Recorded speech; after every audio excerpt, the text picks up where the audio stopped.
Right. కూటమిలో చిచ్చు. పవన్ కళ్యాణ్ గారు పిఠాపురంలో పోటీ చేసిన తర్వాత వర్మ గారికి కొంత అక్కడ వ్యతిరేక పవనాలని చెప్పలేం, కానీ ఆయన పరిస్థితి ఏంటి అనేది అర్థం కాలేదు. ఎందుకంటే పవన్ కళ్యాణ్ గారు అక్కడ పోటీ చేసి గెలిచిన తర్వాత అది సుస్థిర స్థానం అయిపోయింది పవన్ కళ్యాణ్ గారికి, అది కంచుకోటలా అయిపోయింది.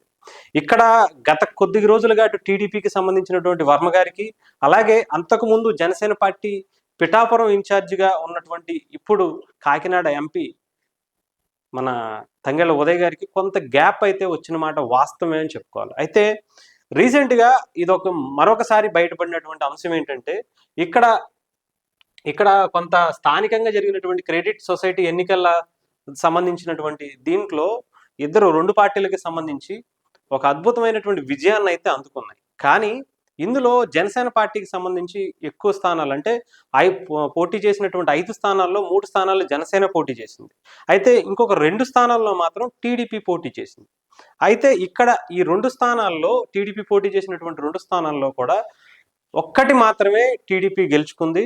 జనసేన పోటీ చేసినటువంటి 3 స్థానాల్లో కూడా గెలుచుకున్నటువంటి పరిస్థితి కనిపించింది. అయితే ఇండిపెండెంట్గా ఇంకొక వ్యక్తి గెలిచారు.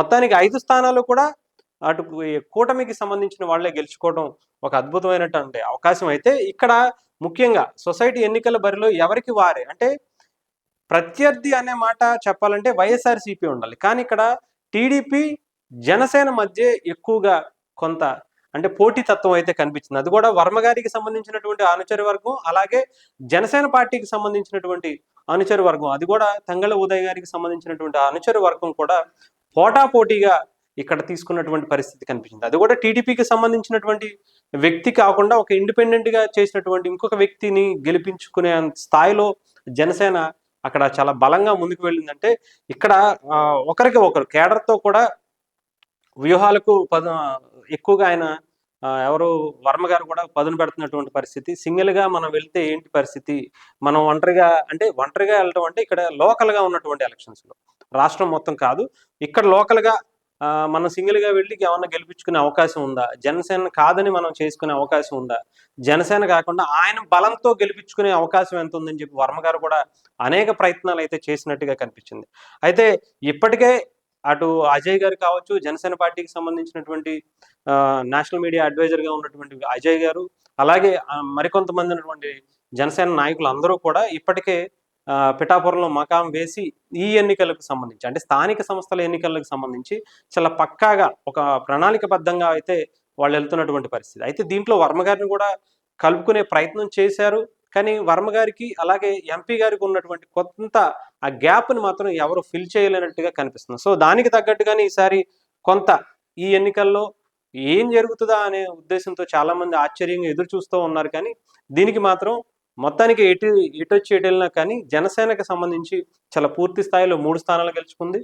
ముఖ్యంగా ఈ 2 ఒకటే అంటే కూటమిలో ఉన్నారు కాబట్టి టీడీపీ జనసేన కూడా 2 గెలుచుకున్నాయని కూడా అనుకోవచ్చు. కాకపోతే వీళ్ళిద్దరి మధ్య ఆ గ్యాప్ మాత్రం ఈ ఎన్నికల్లో చాలా సుస్పష్టంగా కనిపించినటువంటి మాట మాత్రం వాస్తవమే అనుకోవాలి. వర్మ గారు మరి ఏం చేస్తారు, వర్మ గారికి సంబంధించినటువంటి ఇప్పటికే ఆయన సీట్ని త్యాగం చేసి పవన్ కళ్యాణ్ గారికి ఇవ్వాల్సినటువంటి పరిస్థితి వచ్చింది. ఇది ఇప్పటితోనే ఆగేది కూడా కాదు. రేపు ఎలక్షన్స్కి పవన్ కళ్యాణ్ గారు ఎన్ని సంవత్సరాలు రాజకీయాల్లో ఉన్నా కూడా పిఠాపురం పవన్ కళ్యాణ్ గారిది ఇది రాసి పెట్టుకోవాల్సిన అంశం. ఎందుకంటే ఆయన అక్కడి నుంచి కాకుండా బయటకు వచ్చి పోటీ చేసే అవకాశం కనిపించట్లేదు. ఎందుకంటే పిఠాపురం ప్రజలు పవన్ కళ్యాణ్ గారిని అంత గుండెల్లో పెట్టుకున్నారు. ఈసారి ఆయనకి ఒక సుదీర్ఘమైనటువంటి స్థానం, అంతేకాకుండా సుదీర్ఘమైనటువంటి రాజకీయ ప్రస్థానం కూడా పిఠాపురం నుంచి పవన్ కళ్యాణ్ గారికి ఉండే అవకాశం ఉంది. సో మరి వర్మ గారి పరిస్థితి ఏంటి, వర్మ గారికి ఏమన్నా అసెంబ్లీ సీట్లు పెరిగితే వేరే స్థానం ఏమన్నా కల్పిస్తారా, లేదంటే ఎమ్మెల్సీ ఇస్తారని చెప్పి ఆయన బుజ్జగించే ప్రయత్నం అయితే గతంలోనూ కూడా చేశారు.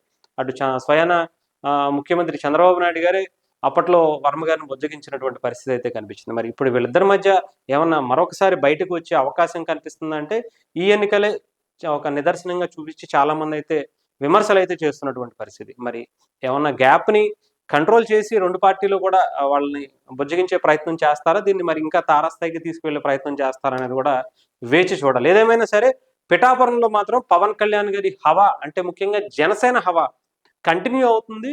వరుసగా పవన్ కళ్యాణ్ గారి గెలుపు, అంటే పోటీ చేస్తారన్న ప్రచారం, అంటే ఎప్పుడైతే ఆయన ప్రకటన వచ్చిందో ఆ రోజు నుంచి స్టిల్ ఈ రోజు వరకు కూడా అక్కడ ప్రభంజనం సృష్టిస్తుంది జనసేన పార్టీ అనొచ్చు. ఇది ఏ స్థానిక సంస్థల ఎన్నికలు వచ్చినా, ఇంకొకటి వచ్చినా అన్నిటిలో కూడా జనసేన పార్టీ తనదైన శైలిలో ఒక అద్భుతమైనటువంటి విజయాలను అయితే అక్కడ పిఠాపురంలో అందుకుంటుంది.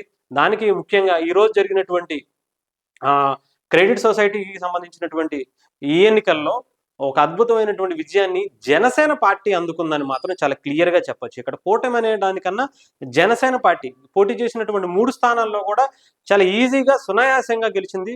వాళ్ళకి సంబంధించినటువంటి 3 అభ్యర్థులను కూడా గెలిపించుకున్నటువంటి పరిస్థితి జనసేన చేసింది అనుకోవచ్చు.